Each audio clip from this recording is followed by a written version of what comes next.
কৈলাস থেকে ফেরার পথে ফেলুদার হঠাৎ কেন জানি গেস্ট হাউসে যাবার ইচ্ছে হলো।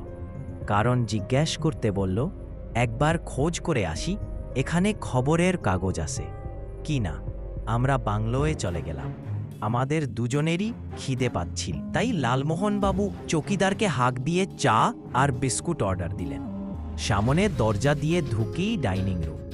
তার ডান দিকের 1 নম্বরের ঘরটা আমাদের পরের ঘরটা 2 নম্বর, সেটা খালি।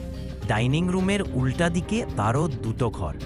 তার মধ্যে আমাদের ঠিক উল্টা দিকের ঘরটায় থাকেন এলাহাবাদী, আর তার পাশের 4 নম্বরে ফেলুদা। আগেই বলেছি, লালমোহনবাবুকে মাঝে মাঝে গোয়েন্দাগিরিতে পেয়ে বসে।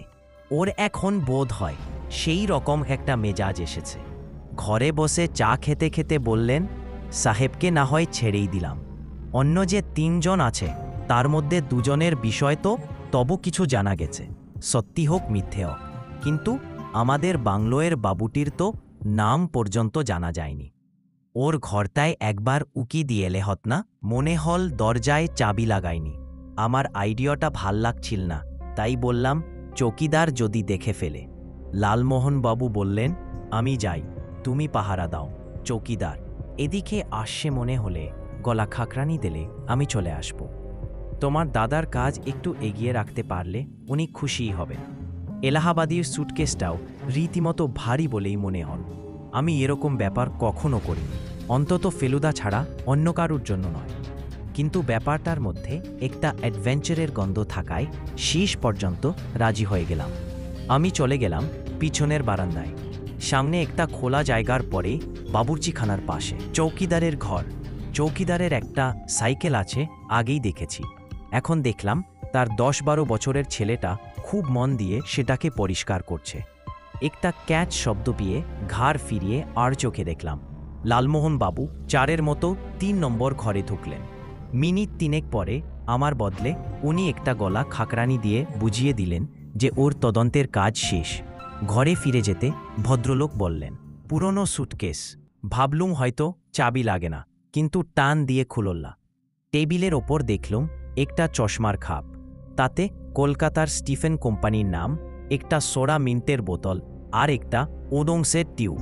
আলায় সবুজ ডোরকাটা শার্ট আর পায়জামা। মেঝেতে একজোড়া পুরনো চটি, কোম্পানির নাম উঠে গেছে। এছাড়া আর কিছু। লালমোহনবাবুর কথা থেমে গেল। ফেলুদা প্রায় নিঃশব্দে ঘরে ঢুকেছে। কার জিনিসের ফিরিস্তি দেওয়া হচ্ছে, ওকে ব্যাপারটা বলতেই হলো। ও কিন্তু শুনে বিশেষ রাগ তাগ করল না, খালি বলল, লোকটাকে সন্দেহ করবার কোনো কারণ ঘটেছিল কি? লালমোহনবাবু আমোটা করে বললেন, কিছুই তো জানা যায়নি ও সম্বন্ধে, এমনকি নামটাও না। এদিকে কীরকম সন্ডামার চেহারা, একটা গ্যাংয়ের কথা বলছিলেন না? তাই ভাবলুম, মানে সন্দেহের কারণ না থাকলে এগুলো করতে যাওয়া অযথা রিস্ক নেওয়া। ভদ্রলোকের নাম আর.এন. রক্ষিত। সুটকেসের বা ধারে ফ্যাকফেকে সাদা অক্ষরে লেখা, চোখ থাকলেই দেখা যায়। আপাতত এর বেশি জানার কোনো দরকার আছে বলে মনে করি না। লালমোহনবাবু বললেন, তাহলে বাকি রয়েল এক সাহেব। ফেলুদা বলল, সাহেবের নাম স্যাম লুইসন। এও ইহুদি, এও ধনী। নিউ ইয়র্কে এর একটা আর্ট গ্যালারি আছে। কি করে জানলে? আমি বেশ অবাক হয়ে জিজ্ঞেস করলাম। গেস্ট হাউসের ম্যানেজারের সঙ্গে আলাপ হলো। বেড়ে লোক, ডিটেকটিভ গল্পের পোকা। মূর্তি চুরির কথা কাগজে পড়ে অবধি দিন গুনছে কবে এইখানে সেই চারে আবির্ভাব হবে। তোমার পরিচয় দিলে? ফেলুদা মাথা নেড়ে হ্যাঁ জানিয়ে বলো, ওকে হাতে রাখা দরকার, লোকটা অনেক হেল্প করতে পারবে। তুললে চলবে না। মল্লিক গেস্ট হাউসে থাকে। সে নাকি অলরেডি বম্বেতে একটা কল বুক করেছিল, লাইন পাইনি। রাত্রে ডিনার আমরা 4 জনে একসঙ্গে বসে খেলাম। ফেলুদা একটাও কথা বলল না। সেটা তার ছদ্মবেশের জন্য না মাথায় কোনো চিন্তা ঘুরছে বলে, তা জানি না। মিস্টার রক্ষিত একবার লালমোহনবাবুর দিকে ফিরে জিজ্ঞেস করলেন, ইন্ডিয়ান হিস্ট্রি কোনো বিশেষ পিরিয়ড নিয়ে তিনি চর্চা করেন কিনা। তার উত্তরে লালমোহনবাবু আড়ার ডালে ভেজানো হাতের রুটি চিবোতে বললেন যে পিরামিড নিয়ে তার বিশেষ পড়াশুনো নেই, যদিও সেটা যে মিশরে রয়েছে সেটা তিনি জানেন। এতে রক্ষিত একটু থিতামত খেয়ে আমার দিকে চাইলে আমি নিজের কানের দিকে দেখিয়ে লালমোহনবাবু যে কানে খাটা সেটা বুঝিয়ে দিলাম। এরপরে ভদ্রলোক আর মেজো মামাকে কোনো প্রশ্ন করেননি। খাওয়ার পরে আমি আর লালমোহনবাবু যখন বাংলোর বাইরে এসে দাঁড়ালাম, ফেলুদা তার ঘরে চলে গিয়েছিল। তখন একটা ঝোড়ো হাওয়া দিচ্ছে আর টুকরো টুকরো মেঘের ফাঁক দিয়ে একটা ফিকে জ্যোৎস্না এসে চারিদিকে ছড়িয়ে পড়েছে। কে জানি হাসনাহানা ফুলের গন্ধ আসছে। মনটা বেশ খুশি খুশি লাগছে। লালমোহন বাবু আ করে একটা ক্লাসিক্যাল তান দিতে গিয়ে একদম বেসুরে চলে গেছেন। এমন সময় দেখলাম গেস্ট হাউসের দিক থেকে একজন লোক আমাদের দিকে আসছে। আর একটু কাছে আসতেই চিনতে পারলাম শুভঙ্কর বোস। জটায়ু গান থামিয়ে টান হয়ে দাঁড়ালেন। ফিস করে বললেন, তোমার দাদা থাকলে ভালো হতো। আপনারাও হাওয়া খেতে বেরিয়েছেন দেখছি। শুভঙ্কর বাবুর মধ্যে একটা উসখুসে ভাব লক্ষ্য করলাম। দুবার গলা খাকরালেন, 3 বার পিছন দিকে চাইলেন। তারপর দুপা এগিয়ে এসে গলা নামিয়ে বললেন, আপনারা নীল শার্ট পরা বাঙালি ভদ্রলোকেটিকে চেনেন? এর কাছে লালমোহন বাবুর কালা সাজা চলবে না, কারণ আগে অনেক কথা হয়েছে। বললেন, কই না তো। কেন, উনি কি আমাদের চেনেন বলে বললেন নাকি? শুভঙ্কর বোস আরেকবার পেছন দিকে দেখে বললেন, লোকটি মানে পিকিউলিয়ার। বলছে এলোরায় প্রথম এল, আর্টতে ইন্টারেস্টেড, অথচ কৈলাস দেখে একটিবার পর্যন্ত তারিফ করলা না, আহা উহু করলা না। আমি এই নিয়ে দ্বিতীয়বার এলাম, অথচ সেই প্রথমবারের মতোই থ্রিল অনুভব করলাম। ভালোই যদি না লাগে তো আশায় বা কেন, আর ভান করায় বা কেন? আমরা দুজনে চুপ। এই কথাটাই কি বলতে এলেন ভদ্রলোক? কাছে একটা গাছ থেকে একটানা জিজি ডাকতে আরম্ভ করেছে। ছোট্ট শহরটা মনে হচ্ছে এর মধ্যেই ঘুমিয়ে পড়েছে, অথচ বেজেছে মাত্র 10টা। ইদানিং খবরের কাগজ পড়েছেন? শুভঙ্কর প্রশ্ন করলেন। কোন বলুন তো? জটায়ু জিজ্ঞেস করলেন। ভারতবর্ষে শিল্প সম্পদ নিয়ে ব্যবসা শুরু হয়েছে, মন্দির থেকে মূর্তি লোপাট হয়ে যাচ্ছে। সত্যি? খবরটা জানতুম না তো। কি অন্যায়! ছি। লালমোহন বাবুর অ্যাক্টিং খুব পাকা নয়, তাই একটু অস্বস্তি লাগছিল। কিন্তু শুভঙ্কর বোসের সেদিকে লক্ষ্যও নেই। আরেক পা এগিয়ে এসে বললেন, ভদ্রলোক কিন্তু গেস্ট হাউস থেকে বেরিয়ে গেছেন। কোনো ভদ্রলোক? মিস্টার মল্লিক বেরিয়ে গেছেন? প্রশ্নটা আমরা দুজনে একসঙ্গে করলাম। সত্যি ফেলুদার এখানে থাকা উচিত ছিল। একবার যাবেন নাকি? শুভঙ্কর বোসের চোখ জ্বলজ্বল করেছে। এখন কোথায়? লালমোহনবাবুর গলা শুকিয়ে গেছে। গুহার দিকে। গুহায় পাহারা নেই? লালমোহনবাবু জিজ্ঞেস করলেন। আছে, তবে 34টা গুহার জন্য মাত্র 2 জন লোক, কাজেই বুঝতেই পারছেন। আর ভদ্রলোক একটা ব্যাগ নিয়ে ঘোরেন, লক্ষ্য করেছেন তো? উনি আর আপনাদের বাংলোর হিপি টাইপের লোকটি দুজনেই ব্যাগ নিয়ে ঘোরেন। ওরও কিন্তু ভাবগতিক ভালো না। উনিকে সেটা জানতে পেরেছেন? লালমোহনবাবু বিষম খেতে গিয়ে সামলে নিলেন। উনি ফটোগ্রাফ তোলেন, ফার্স্ট ক্লাস ফটো। আমাদের দেখিয়েছেন। এলোরার ফটো তুলছেন চংকিং এর কি একটা পত্রিকার জন্য। বাংলো থেকে কে বেরোলি? মিস্টার রথিত, এক হাতে লাঠি, অন্য হাতে টর্চ, গায়ে ঢাউস রেনকোট। ভদ্রলোক লালমোহনবাবুর কানের কাছে আসনে তাসরে after dinner walk a mile বলে হেসে গেস্ট হাউসের দিকে চলে গেলেন। শুভঙ্কর বোসও গুড নাইট বলে রক্ষিতের পথ ধরলেন। লালমোহনবাবু ফকুটি করে বললেন, 1 মাইল হাঁটতে বললে কেন বলে তো লোকটা? আমি বললাম, ভাল হজম হবে বলে। চলুন, এখন তো বাংলো খালি, একবার ফেলুদার খোঁজ করা যাক। ওকে খবরগুলো দেওয়া দরকার। এরা সবাই গুহার দিকে যাচ্ছে, ব্যাপারটা ভাল লাগছে না। একটা চাপা উত্তেজনা নিয়ে বাংলোয় ঢুকলাম। মিস্টার বোস সত্যি বললেন কি মিথ্যে বললেন জানি না, কিন্তু আমার মন বলছে একবার গুহার দিকে যাওয়া উচিত। যদি কিছু ঘটে তাহলে রাত্রেই ঘটবে। একেদিন আলো রয়েছে, গুহার আশেপাশে কেউ ঘোরাফেরা করলে নিশ্চয়ই বোঝা যাবে। বাংলোয়ের ভিতরে অন্ধকার, বাইরে চৌকিদারের ঘরে বোধহয় একটা লণ্ঠন জ্বলছে। আর কোথাও আলো নেই, কোনো শব্দ নেই। রক্ষিতের ঘরের দরজা বন্ধ থাকবে সেটা স্বাভাবিক, কিন্তু ফেলুদার দরজাও বন্ধ কেনে? আর দরজার তলার ফাঁক দিয়ে আলো দেখা যাচ্ছে না কেনে? ও কি এই 10:30টার মধ্যেই ঘুমিয়ে পড়ল নাকি? বারান্দার দিকে ঘরের জানালা, পা টিপে টিপে গেলাম সেদিকে। জানালার পদার্ক টানা। এগিয়ে গিয়ে পদার্ন ফাঁক করে দুবার চাপা গলায় ফেলুদার নাম ধরে রাখলাম। কোনো উত্তর নেই। ও যে বেরিয়েও থাকে, সামনের দরজা দিয়ে বেরোয়নি সেটা আমরা জানি। তাহলে কি চৌকিদারের ঘরের পাশে খিড়কি দরজাটা দিয়ে বেরোলো? আমরা দুজন আমাদের ঘরে ফিরে এলাম।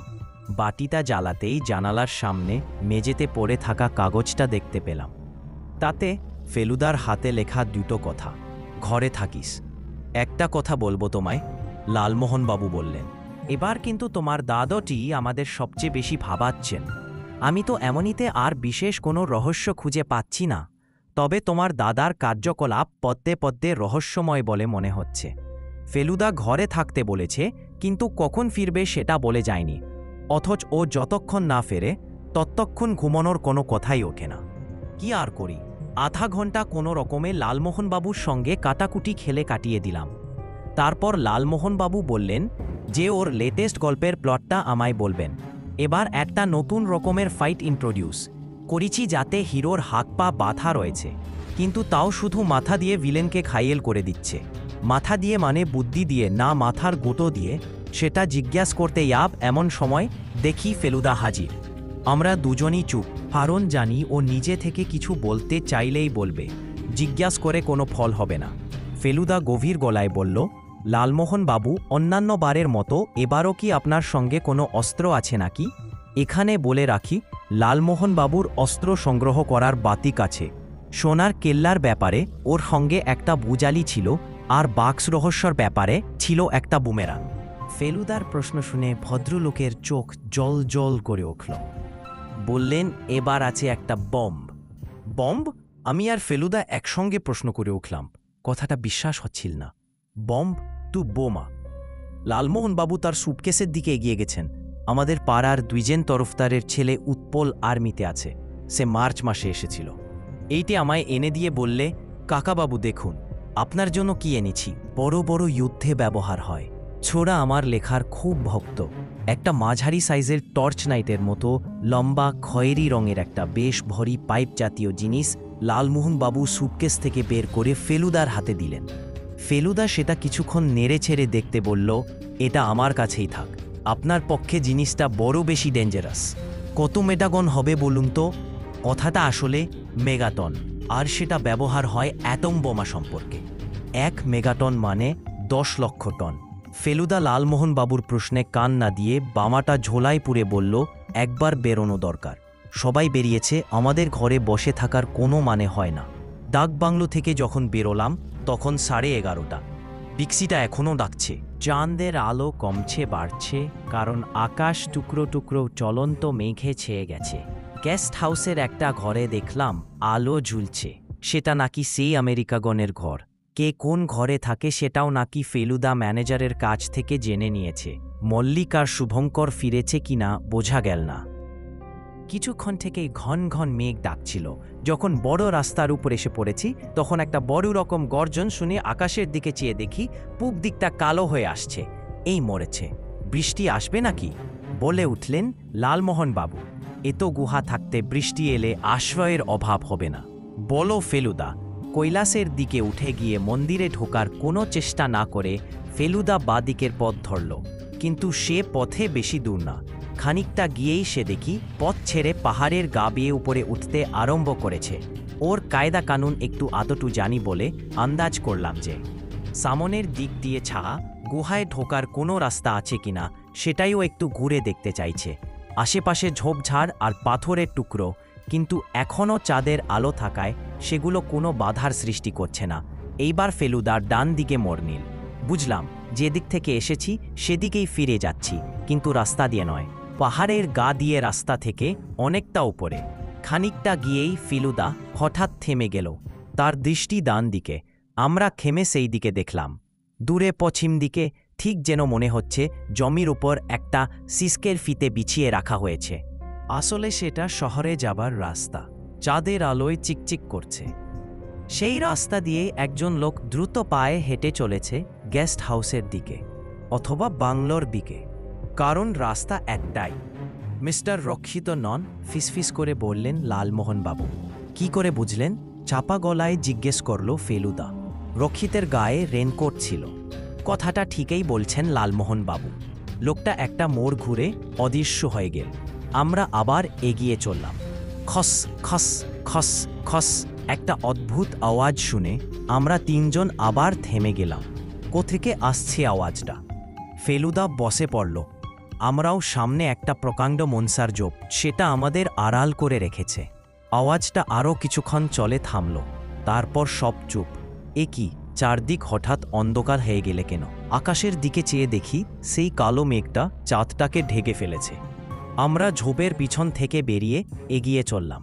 খানিকটা হাঁটার পর ডান দিকে কৈলাসের খাদটা পড়ল। খাদের পাশেই ওই যে মন্দির। মন্দিরের চূড়ো এখন আমাদের সঙ্গে সমান লেভেলে। চূড়োর পিছনে বেশ খানিকটা নিচুতে একটা ছাতো, তার মাথায় 4টা সিংহ চারিদিকে মুখ করে দাঁড়িয়ে আছে। ওই যে নিচে দূরে হাতি দুটো দেখা যাচ্ছে। আমরা আরও এগিয়ে চললাম। আওয়াজটা এদিক থেকে এসেছে সেটা বুঝেছিলাম, কিন্তু সন্দেহজনক কিছুই চোখে পড়ল না। হয়তো আছে, অন্ধকার বলে দেখা যাচ্ছে না।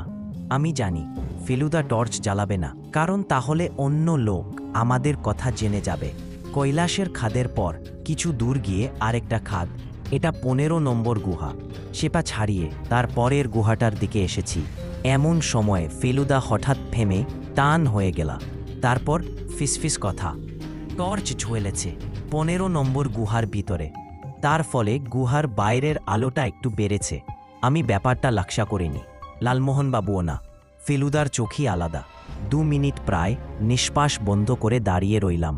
তারপর ফেলুদা একটা ব্যাপার ঘটালো। ছোট্ট নুড়ি পাথর কুড়িয়ে নিয়ে সেটাকে ওপর থেকে গুহার সামান্যে চাটালটায় ফেলল। টুপ করে একটা শব্দ পেলাম।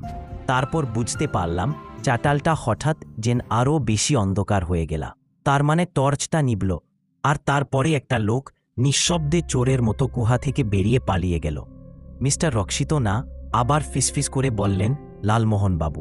লোকটাকে চিনতে না পারলেও তার গায়ে যে রেনকোট নেই সেটা আমিও বুঝেছিলাম। এরপর এল আমার জীবনের সবচেয়ে লোম খাড়া করার সময়। ফেলুদা ইতিমধ্যে নিচে যাবার একটা রাস্তা বার করে ফেলেছে। রাস্তা না বলে বোধ হয় উপায় বলা উচিত। খানিকটা লাফিয়ে, খানিকটা হামাগুড়ি দিয়ে, খানিকটা বান্দরের মতো ঝুলে, খানিকটা মাটির উপর ঘষাতে সে দেখতে দেখতে নিচে গুহার সামনেটায় পৌঁছে গেল। লালমোহনবাবু চাপা গলায় বললেন, গোয়েন্দাগিরিতে ফেল করলে সার্কাসের চাকরি বাধা। পরমুহূর্তেই দেখলাম সে অদৃশ্য হয়ে গেল। তার মানে গুহার ভিতর ঢুকেছে।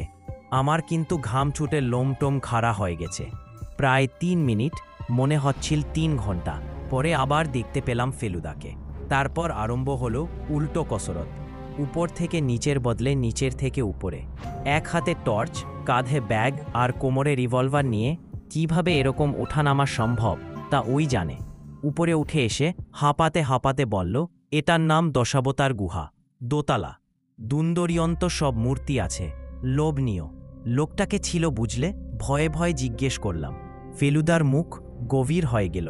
বলল, যত সহজ ভাবছিলাম তা নয়, 5 আছে, রহস্য আছে, মাথা খাটাতে হবে। পাহাড় থেকে নেমে এসে বুঝলাম তদন্ত এখনো শেষ হয়নি। ফেলুদা কৈলাসের সামনে গিয়ে পাহারাদারের সঙ্গে দেখা করল। তাকে জিজ্ঞেস করে জানা গেল সে গত ঘণ্টাখানেকের মধ্যে কোনো গোলমেলে ব্যাপার লক্ষ্য করেনি। অবশ্যই ও যেখানে পায়চারি করছে সেখান থেকে খাদের উপরটা দেখা যায় না, মন্দিরের চূড়োয় ঢাকা পড়ে। কোনো শব্দ-টব্দ শোনোনি? ফেলুদা হিন্দিতে জিজ্ঞেস করল। না, শব্দ শোনেনি। এমনিতেই মেঘ ডাকছে ঘন ঘন, শব্দ কি করে শুনবে? একবার মন্দিরের ভেতরে ঢুকে দেখতে পারি? জানতাম লোকটা না বলবে, আর বললেও তাই। নেহি বাবু, অর্ডার নেহি হ্যাঁ। ফেরার পথে বাংলোর কাছাকাছি এসে একটা অদ্ভুত জিনিস দেখলাম। আমরা আসছিলাম পূব দিক দিয়ে। বাংলোর পূব দিকের দেয়ালে 2টো জানালা রয়েছে, একটা রক্ষিতের ঘরের, একটা ফেলুদার ঘরের। ফেলুদার ঘরটা অন্ধকার, কিন্তু রক্ষিতের ঘরের ভেতর একটা আলোর তাণ্ডব চলেছে। বেশ বোঝা যাচ্ছে সেটা টর্চের আলো, কিন্তু সেটা কেন পাগলের মতো এদিক ওদিক করছে সেটা বোঝা মুশকিল। একবার আলোটা জানালার কাছে এল, বুঝলাম সেটা গেস্ট হাউসের দিকে ফেলা হচ্ছে। আলোটা ঝোপঝাড়ের উপর ঘোরাফেরা করে আবার ঘরে ফিরে গেল। ফেলুদা চাপা গলায় মন্তব্য করল, হাইলি ইন্টারেস্টিং। আমরা নিঃশব্দে এগিয়ে গেলাম বাংলোর দিকে।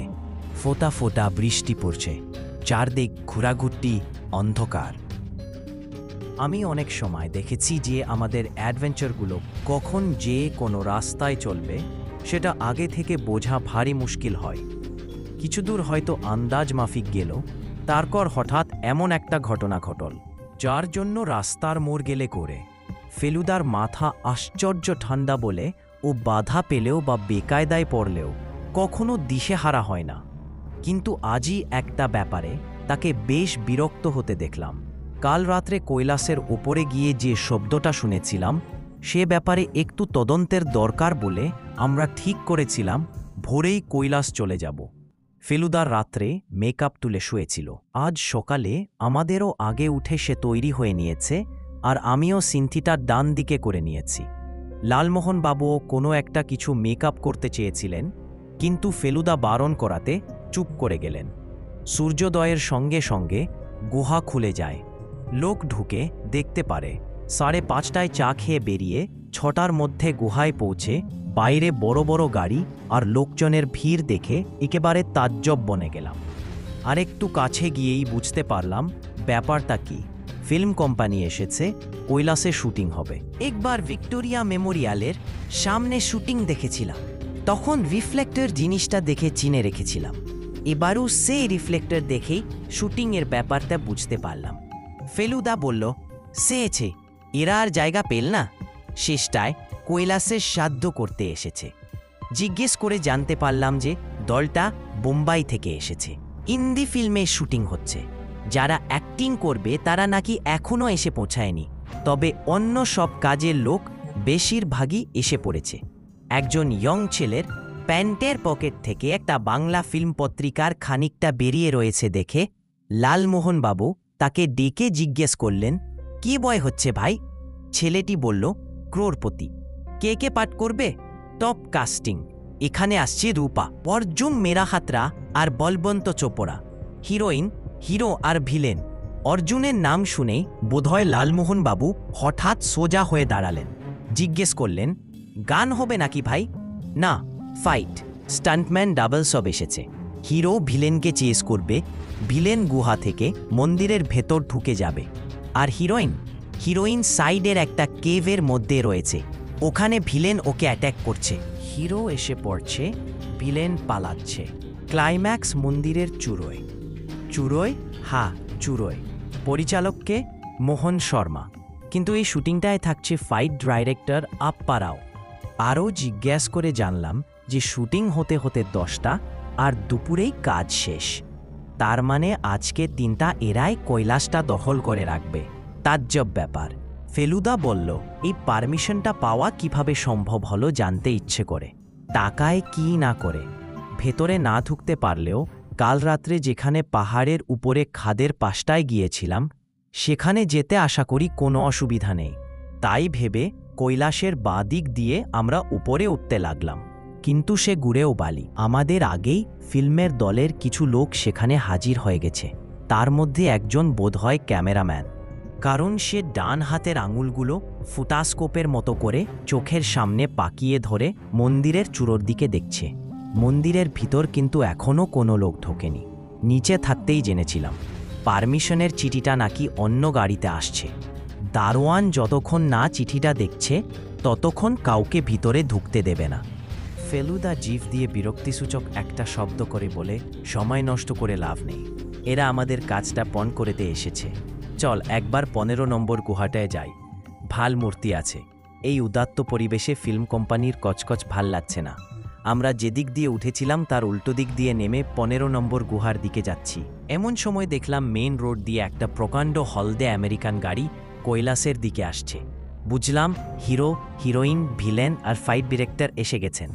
15 নম্বর গুহাই হল দশাবতার গুহা। তার সামনে পৌঁছানোর আগেই 2 অবতারের সঙ্গে দেখা হয়ে গেলে। একজন হলেন মিস্টার রক্ষিত আর অন্যজন মিস্টার লুইসন। গুহার মুখটাতে দাঁড়িয়ে কথা বলছেন দুজন, কার মধ্যে দ্বিতীয়টিকে বেশ উত্তেজিত বলে মনে হলো। আমরা একটু এগিয়ে যেতেই কথা বন্ধ হয়ে গেল, আর আমেরিকানটি I see no point in my staying here any longer বলে আমাদের পাশ দিয়ে বেরিয়ে চলে গেলেন। মিস্টার রক্ষিত আমাদের দিকে এগিয়ে এসে ঘাট ঝাঁকুনি দিয়ে তেতো হাসি হেসে বললেন, এখানকার অ্যারেঞ্জমেন্ট সম্বন্ধে কমপ্লেন করছিল।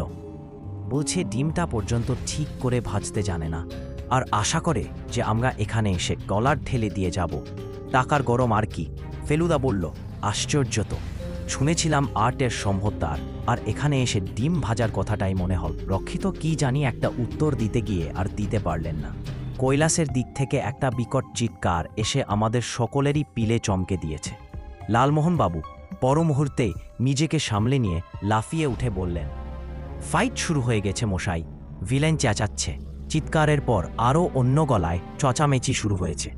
ফাইট হলে এত লোক চেঁচাবে কেন? আমরা ফেলুদার পিছন পিছন ব্যস্তভাবে কৈলাসের দিকে এগিয়ে গেলাম। এত ছুটোছুটি গোলমাল কিসের জন্য? যখন গেটের কাছাকাছি এসে গেছি তখন দেখলাম 4-5 জন লোক চ্যাংদোলা করে একটি বেগুনি হাওয়াইয়ান শার্ট পরা লোককে হলদে গাড়িটার দিকে নিয়ে গেল। তারপর বেরিয়ে এল হিরো হিরোইন আর ভিলেন। এদের ইঞ্জনেরই মুখ চেনা। রূপা অর্জুনের কাঁধে ভর করে এগিয়ে আসছে। বলবন তাদের পাশেই মাথা হেট করে রূপার কাঁধে একটা হাত দিয়ে যেন তাকে সান্ত্বনা দিচ্ছে। এবারে সেই বাঙালি ছেলেটিকে দেখে আমরা 4 জনেই তার দিকে এগিয়ে গেলাম। কি হয়েছে মশাই? লালমোহনবাবু প্রশ্ন করলেন। লাশ পড়ে আছে মন্দিরের পেছন দিকে। হরিবল ব্যাপার, হাড়গোড় সব চাংদোলা করে নিয়ে গেলা কাকে? আপ্পারাও উনি প্রথম দেখলেন, আর দেখেই সেন্সলেস। ফেলুদা আর মিস্টার রক্ষিত আগেই মন্দিরে ঢুকে গিয়েছিল। এবার আমরা দুজনও গেলাম। ফিল্মের লোকজন সব বেরিয়ে আসছে। বুঝলাম শুটিং আর হবে না। মন্দিরের বাঁ দিকের প্যাসেজ দিয়ে আমরা এগিয়ে চলেছি। ডান দিকে কৈলাসের নিচের দিকটায় সারি সারি হাতি আর সিংহের মূর্তি। মনে হয় তারাই যেন মন্দিরাতকে কাঁধে করে রয়েছে। সামনে মার ঘুরে ডান দিকে গিয়েই বাদ হয় মৃতদেহ, কারণ সেখানে কিছু লোক দাঁড়িয়ে নিচের দিকে চেয়ে রয়েছে। আমরা পৌঁছানোর আগেই মিস্টার রক্ষিত ভিড় থেকে বেরিয়ে আমাদের দিকে এগিয়ে এসে বললেন, ওদিকে যাবেন না, বিশ্রী ব্যাপার। আমারও যে খুব একটা যাবার ইচ্ছে ছিল তা নয়, কারণ এ ধরনের রক্তাক্ত দৃশ্য দেখতে ভালো লাগে না। তবু কে মারা গেছে জানার ভীষণ কৌতূহল হচ্ছিল। সে কৌতূহলটা মিটিয়ে দিল ফেলুদা। মিস্টার রক্ষিত চলে আসবার 1 মিনিটের মধ্যেই ফেলুদাও ফিরে এসে বলল, শুভঙ্কর বোস মনে হয় পাহাড়ের উপর থেকে সোজা পড়েছেন পাথরের মাটিতে। লালমোহনবাবু শুনলাম বিড়বিড় করে বলছেন, আশ্চর্য, ঠিক এইভাবেই মরবার কথা ঘনশ্যাম কর্কটের। ফেলুদা আবার বাইরের দিকে চলেছে, আমরা দুজন তার পিছনে। মিস্টার রক্ষিত এগিয়ে গিয়েছিলেন। আমাদের আসতে দেখে থেমে বললেন, কাল রাত্রে যখন এদিকাটায় বেড়াতে আসি তখনই দেখলাম ভদ্রলোক পাহাড়ের উপর উঠছেন। আমি বারণ করেছিলাম, ভদ্রলোক আমার কথায় কানই দিলেন না। তখন কি জানি যে লোকটা আত্মহত্যা করতে যাচ্ছে। মিস্টার রক্ষিত চলে গেলেন, একটা নতুন কথা বলে গেলেন বাটে। ভদ্রলোক আত্মহত্যার কথাটা আমার মনেই হয়নি। ফেলুদা মিস্টার রক্ষিতের কথায় যেন আমল না দিয়েই আবার কৈলাসের বাঁ দিক দিয়ে পাহাড়ে উঠতে আরম্ভ করল। আধ ঘন্টা আগেই দেখেছিলাম খাদের পাশে লোকজন দাঁড়িয়ে আছে, এখন দেখছি একটি লোকও নেই। মনে মনে বললাম, শুভঙ্কর বাস মরে গিয়ে আমাদের কাজের সুবিধে করে দিয়েছেন। ফেলুদা দেখলাম বেশ বেপারোয়াভাবে এগিয়ে গিয়ে খাদের ধারে দাঁড়িয়ে ঘাড় নিচু করে মন্দিরের পিছনে যেখানে মৃতদেহ পড়ে আছে সেখানে দেখছে। যেখান থেকে পড়েছেন শুভঙ্কর বাস সে জায়গাটা আন্দাজ করে ও খাদের আশপাশটা খুব ভালো করে দেখতে লাগলো। মাটিতে একটা গর্ত, লোক চলাচলে মাটি ঢুকে সেটা খানিকটা বুঝে এসেছে, কিন্তু তাও ব্যাগ থেকে ভাঁজ করা স্কেলটা খুলে তার মধ্যে ঢোকাতে সেটা প্রায় 1.5 হাত ভেতরে চলে গেল। গর্তটা খাদ থেকে হাত 3 দূরে। এবার ফেলুদা গর্তটা ঠিক সামনে খাদের ধারটা পরীক্ষা করতে লাগলো। আমি আর লালমোহনবাবু দেখছি, আর বেশ বুঝতে পারছি কোন জিনিসটা ফেলুদার দৃষ্টি আকর্ষণ করেছে। খাদের ধারের মাটির উপর একটা গভীর খাজ পড়েছে। কিছু বুঝতে পারছিস তোপসে? ফেলুদা জিজ্ঞেস করল। আমি চুপ করে আছি দেখে সে নিজেই উত্তর দিল, এটা দড়ির দাগ। একটা শাবল গোছের জিনিস গভীরভাবে পুঁতে সেটাই একটা দড়ি বেঁধে খাদের ভিতর ঝুলিয়ে সেটা ধরে কেউ নেমেছিল বা নামতে চেষ্টা করেছিল। কাল রাত্রে খসখসি শব্দটা মনে পড়ছে, সেটা দড়িটাকে টেনে তোলার শব্দ। সামনে দিয়ে ঢোকার উপায় নেই, তাই পিছন দিয়ে ঢোকার এই ব্যবস্থা। লালমোহন বাবু বললেন, কিন্তু দড়ি হলে 100 ফুট, মানুষ ধরে নামবে, সে তো মোক্ষম দড়ি হতে হবে মশাই। নাইলনের দড়ি, হালকা অথচ প্রচণ্ড শক্ত, বলল ফেলুদা। আমি বললাম, তার মানে তো শুভঙ্কর বোস ছাড়া আরেকজন লোক ছিল। ন্যাচারালি সেই লোকই দড়ি টেনে তুলেছে, সেই শাবল দড়ি সরিয়ে ফেলেছে। সে শুভঙ্কর বোসের শত্রু বা মিত্র সেটা এখনও 16 আনা নিশ্চিতভাবে বলা যায় না, তবে একটা কারণে শত্রু বলেই মনে হয়। আমরা ফেলুদার দিকে চাইলাম। ফেলুদা তার শার্টের পকেটে হাত ঢুকিয়ে একটা ছোট্ট জিনিস বার করে হাতের তেলোয় ধরে আমাদের দেখালো। একটা ছেঁড়া কাপড়ের টুকরো, নীল রঙের কাপড়। কাল কাকে দেখেছি নীল শার্ট গায়ে? মিস্টার জয়ন্ত মল্লিক। কোথায় পেলে ওটা?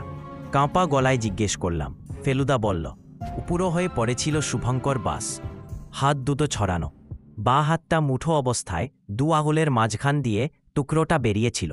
দুজনে ধস্তাধস্তি হয় খাদের ধারে। শুভঙ্কর শার্ট খামচিয়ে ধরে, তারপর পড়ে যায়। টুকরোটা হাতে চিড়ে আসে। ওপর থেকে ঠেলে ফেলে দিয়েছিল কি?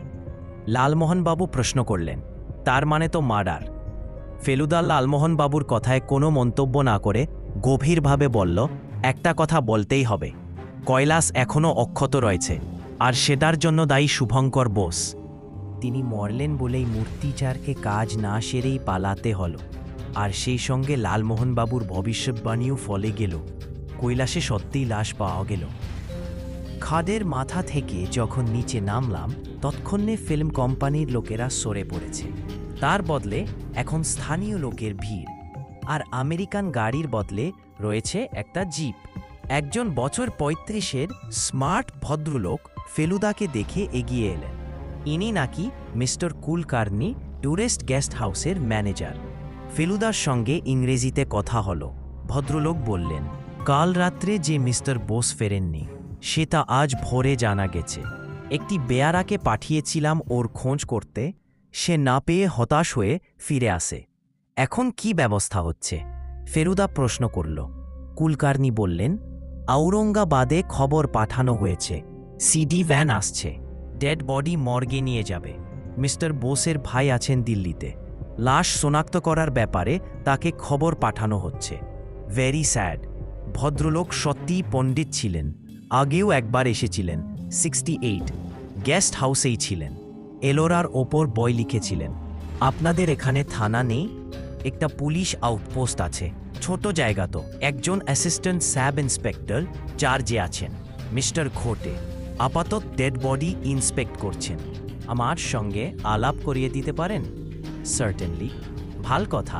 কুলকার্নি কি যেন একটা গোপনীয় কথা বলতে চাইছেন, কিন্তু আমরা দুজন বাইরের লোক রয়েছি বলে ইতস্তত করছেন। ফেলুদা বলল, আপনি এদের সামনে বলতে পারেন। কুলকার্নি আশ্বস্ত হয়ে বললেন, আজ সকালে বোম্বেতে একটা ট্রাঙ্ক কল হয়েছে। মল্লিক? হ্যাঁ। কি বলল নোট করেছেন? কুলকার্নি পকেট থেকে একটা কাগজের স্লিপ বার করে সেটা থেকে পড়ে বললেন, মেয়ে বালু আছে, আজ রওনা হয়েছি। মেয়ে ভাল আছে, আজ রওনা হয়েছি। আবার সেই মেয়ের ব্যাপার, যাবার কথা বলেছে কিছু? ফেলুদা চাপা উত্তেজনার সঙ্গে প্রশ্ন করল। কুলকার্নি বললেন, উনি তো আজই সকালে যেতে চাইছিলেন, কিন্তু আমি আপনার কথা ভেবে একটা ফন্দি বার করে যাওয়াটা পিছিয়ে দিয়েছি। ও ট্যাক্সি ড্রাইভারকে টিপে দিয়েছি। ডিফারেন্সিয়াল গন্ডগোল, গাড়ি সারাতে টাইম লাগবে। ব্রাভো, আপনি অত্যন্ত বুদ্ধিমানের কাজ করেছেন। ফেলুদার তারিফে কুলকার্নির চোখ খুশিতে জল করে উঠল। ফেলুদা একটা চারমিনার ঘড়িয়ে বলল, ভাল কথা। আপনার এই ঘোটে লোকটি কেমন? বেশ লোক, তবে মনমরা হয়ে থাকে। এই জায়গা তার ভাল লাগবে না। কবে প্রমোশন হবে, আওরঙ্গাবাদে পোস্টেড হবে, তাই দিন গুনিছে। আসুন না আলাপ করিয়ে দিই। মিস্টার ঘোটে কেভ থেকে বেরিয়ে এসেছেন, কাছাকাছির মধ্যেই ছিলেন। কুলকার্নি তাঁকে ডেকে এনে ফেলুদাকে বিখ্যাত প্রাইভেট ডিটেকটিভ বলে তার সঙ্গে পরিচয় করিয়ে দিলেন। ভদ্রলোক লম্বায় 5.5 ফুট, চড়াবেও প্রায় তৎখানি বলে মনে হয়। তার উপরে আবার চার্লি চ্যাপলিনের মতো গোফ, কিন্তু মোটা হলে কি হবে, হাঁটাচলা বেশ চটপটে। ঘোটের সঙ্গে কথা বলার আগে ফেলুদা আমাদের দিকে ফিরে বলল, তোরা বরং বাংলোয় ফিরে যা, আমি ভদ্রলোকের সঙ্গে একটু কথা বলে আসছি। কি আর করি, গেলাম ফিরে বাংলোয়। ভোরে শুধু চা খেয়ে বেরিয়েছিলাম, তাই বেশ খিদে পাচ্ছিল। বারান্দায় গিয়ে চৌকিদারকে হাঁক দিয়ে দুজনের জন্য ডিমরুটি করতে বলে দিলাম। ঘরে ফিরে এসে দেখি লালমোহন বাবু কেমন যেন বোকা বোকা ভাব করে খাটে বসে আছেন।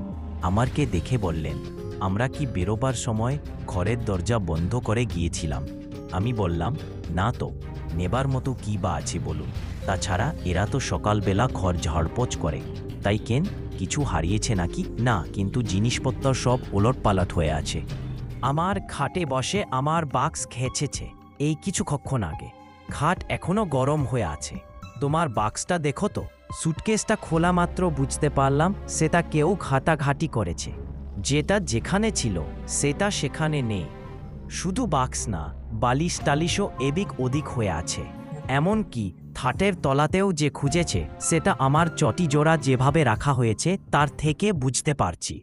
লালমোহন বাবু বললেন, কিসের জন্য সবচেয়ে ভয় ছিল জান?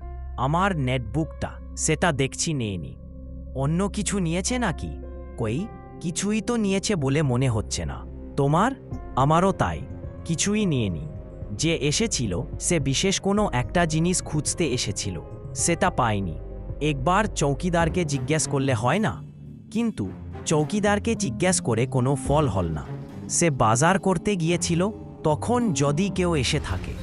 এখানে কোনোদিন কিছুই চুরিতুরি যায় না, কাজেই বাইরের লোক এসে ঘরে ঢুকে জিনিসপত্র ঘাটাঘাটি করে যাবে, এটা তার কাছে খুবই আশ্চর্য লাগলো। হঠাৎ মনে হল ফেলুদার ঘরে লোক ঢুকেছিল কিনা জানা দরকার। গিয়ে দেখি ফেলুদা দরজা লক করে গিয়েছে। সেটার অবশ্যই একটা কারণ আছে। ও নিজে ছদ্মবেশে রয়েছে বলে ওর একটু সাবধান হতে হয়। লালমোহনবাবু বললেন, একবার মিস্টার রক্ষিতকে জিজ্ঞেস করবে নাকি? কাল রাত্রে জানাল দিয়ে টর্চের খেলা দেখে আমার এমনই রক্ষিত সম্বন্ধে একটা কৌতূহল হচ্ছিল। তাই লালমোহন বাবুর প্রস্তাবটা মেনে নিয়ে দুজনে ভদ্রলোকের দরজায় গিয়ে আস্তে করে টাকা মারলাম। কয়েক সেকেন্ডের মধ্যে দরজা খুলে গেল। কি ব্যাপার? ভেতরে এসে ভদ্রলোক যে খুব একটা খুশি খুশি ভাব দেখালেন তা নয়। তাও যখন ডাকছেন তখন গেলাম। আপনার ঘরেও কি লোক ঢুকেছিল? লালমোহন বাবু ঢুকেই প্রশ্ন করলেন। ভদ্রলোক লালমোহন বাবুর দিকে তাকাতেই বুঝলাম ভাবগতিক ভাল না। চাপা অথচ ঝাঝালো গলায় বললেন, আপনাকে বলে তো লাভ নেই, কারণ আপনি কানে শোনেন না। কাজেই আপনার ভাগনেতিকেই বলছি, লোক শুধু ঢোকেনি, আমার একটি অত্যন্ত কাজের জিনিস সযত্নে তুলে নিয়ে গেছে। কি জিনিস? আমি ভয়ে ভয়ে জিজ্ঞেস করলাম। আমার রেনকোট, বিলিতি রেনকোট। আজ 25 বছর ধরে ব্যবহার করছি। মেজমামা চুপ, কালা সেজে আছেন। আমি খুব জোরে চেঁচিয়ে তাকে খবরটা দিয়ে দিলাম। লালমোহন বাবু বললেন, কাল রাত্রে নিয়েছিল কি? কাল দেখলুম। আপনি কি যেন খুঁজছেন? আপনার টর্চটা? না, কাল রাত্রে একটা চামচিকে ঘরে ঢুকেছিল। বাতি নিভিয়ে টর্চ জেলে সেটাকে তাড়াতে চেষ্টা করছিলুম। কাল আমার কোনো জিনিস খুঁয়ে যায়নি, গেছে আজ সকালে। আর আমার ধারণা সেটা নিয়েছে চৌকিদারের ওই ছেলেটা। এ কথাটাও চেঁচিয়ে মেজমামাকে শুনিয়ে দিলাম। উনি বললেন, শুনে দুঃখিত হলাম। ছেলেটির দিকে চোখ রাখতে হয় এবার থেকে। এরপরে আর কিছু বলার নেই। আমরা ভদ্রলোককে ডিস্টার্ব করার জন্য ক্ষমা চেয়ে ঘর থেকে বেরিয়ে এলাম। চৌকিদার ডিমরুটি এনে দিয়েছিল। দুজনে খাবার ঘরে বসে খেলাম। আমেরিকায় ডিম কি করে ভোজে জানি না, আমাদের এই খুলদাবাদের ডিম ফ্রাই বেশ ভালোই লাগছিল। ঘরে কে ঢুকে থাকতে পারে সেটা ভাবতে মনটা খচা খচা করছিল। কিন্তু এখন মনে হচ্ছে সেটা হয়তো সত্যিই চৌকিদারের ওই ছেলেটা। ও মাঝে মাঝে বাংলোর পশ্চিম দিকের মাঠাটায় পায়চারি করে, আর পদার ফাঁক দিয়ে আমাদের দিকে আর চোখে দেখে সেটা লক্ষ্য করেছি। যদিও ফেলুদা বাংলোয় ফিরে যেতে বলেছিল, তার মানে যে ঘরে বসে থাকতে হবে এমন কোনো কথা আছে কি? চাবি দিয়ে ঘরের দরজা বন্ধ করে আমরা বাংলোর বাইরে রাস্তায় এলাম। বাংলোর ঠিক সামনে থেকে গেস্ট হাউসটা দেখা যায় না। একটা অচেনা গাছ সামনে পড়ে। গাড়ি স্টার্ট দেবার একটা শব্দ পেয়ে একটু এগিয়ে গেলাম। এবার গেস্ট হাউসটা দেখা যাচ্ছে। আওরঙ্গাবাদ থেকে যে ট্যাক্সিটা মিস্টার রক্ষিত আর লুইসনকে নিয়ে এসেছিল সেটা যাবার জন্য তৈরি। ছাতের উপর মাল চাপানো রয়েছে। আমেরিকান ক্রোড়পতি মিস্টার স্যাম লুইসন বেয়ারাকে বকশিশ দিচ্ছেন। কিন্তু ইনি আবার কে? আরেকটি লোক গেস্ট হাউস থেকে বেরিয়ে এসেছেন। লুইসনের সঙ্গে হাত নেড়ে কথা বলছেন। লুইসন দুবার মাথা নাড়ল, তার মানে কোনো একটা প্রস্তাবে রাজি হলো। এবার অন্য ভদ্রলোকটি আর গেস্ট হাউসে ঢুকে একটা স্যুটকেস হাতে নিয়ে বেরোলেন। ড্রাইভার গাড়ির পিছনের ডালা খুলে দিল। বাক্স ভিতরে ঢুকে গেল। ডালা বন্ধ হলো। আমার বুকের ভিতর ভীষণ ধুকপুকুনি। লালমোহন বাবু আবার হাত খামচে ধরলেন। জয়ন্ত মক্ষিক নিজের গাড়ির জন্য অপেক্ষা না করে আমেরিকানের সঙ্গে নিয়ে পালাচ্ছেন। ড্রাইভার তার জায়গায় গিয়ে বসল। চোখ তাদের সাইকেল। আমি চেঁচিয়ে উঠলাম। ট্যাক্সি স্টার্ট দেবার শব্দ পেলাম। আমি ঊর্ধ্ববাসে দৌড়ে গিয়ে কোনো রকমে টেনে হিচড়ে সাইকেলটাকে বাইরে আনলাম। উঠতে পড়ুন। লালমোহন বাবুর ভাব দেখতে মনে হল তিনি জীবনে এই প্রথম সাইকেলের পিছনে চাপলেন। আমি জানি অন্য সময় হলে চাপতেন না, কিন্তু অপরাধী পালিয়ে যাচ্ছে, এছাড়া গতি নেই। ট্যাক্সি বেরিয়ে চলে গেছে। আমি প্রাণপণে ডাল করে চলেছি। জটায়ু আমার কোমর খামচে ধরেছেন। 7 বছর বয়সে সাইকেল চালাতে শিখেছি। ফেলুদাই শিখিয়েছিল। একদিনে সেটা কাজে দিল। 20 মিনিটের পথ 5 মিনিটে পৌঁছে গেলাম। ওই যে ফেলুদা, ওই যে ঘটে কুলকার্নি। ফেলুদা, মিস্টার মল্লিক পালিয়েছেন সেই আমেরিকানের ট্যাক্সিতে এই 5 মিনিট আগে।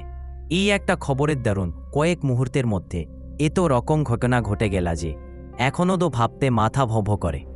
জিপিও যে ইচ্ছে করলে ঘন্টায় 60 মাইল স্পিডে ছুটতে পারে, সেটা এই প্রথম জানলাম। আমি আর জটায়ু পিছনে খাপড়ি মেরে বসে আছি। সামনে ড্রাইভারের পাশে ভোটে আর ফেলুদা। দেখতে দেখতে ট্যাক্সি কাছে চলে আসছে। তারপর হর্ন দিতে দিতে সেটাকে ছাড়িয়ে এগিয়ে গিয়ে থামল। ক্রোড়পতি লুইসনের চোখরাঙনি, আরেক বাছাই বাছাই মার্কিনী গালির বিস্ফোরণ, আর তারই মধ্যে মল্লিকের ফ্যাকাশে মুখ, একবার বাধা দিতে গিয়ে কেঁচো হয়ে যাওয়া, আর তারপর ঘটে তার সুটকেস খুলল, আর তা থেকে টার্কিশ টাওয়েলের প্যাচ খুলে বেরোলো ইয়র্কশির মাথা।